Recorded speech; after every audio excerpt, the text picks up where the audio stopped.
আমার ভাতিজা আমার ফেসবুকে এসে একটা কমেন্ট রেখে গেছে।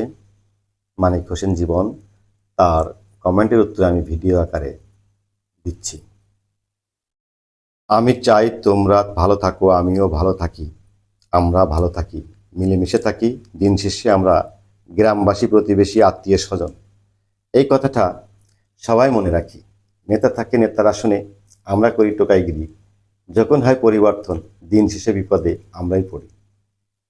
নেতার ছেলে নেতা হয়, আমরা সবাই করি চামচেগিরি। আমরা কেন প্রতিবেশীর সাথে ঝামেলা করি? জ্ঞানী কথা বলছো এখন, আগে কেন বলনি?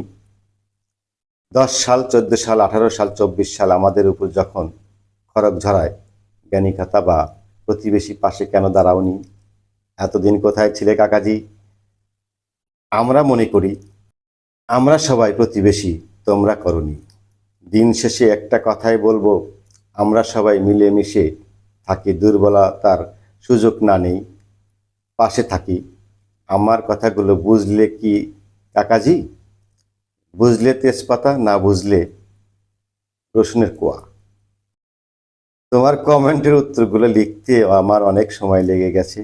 ভালো থাকো সবাই। মুখে যাই বলি সবাইকে আমি অন্তরে রাখি।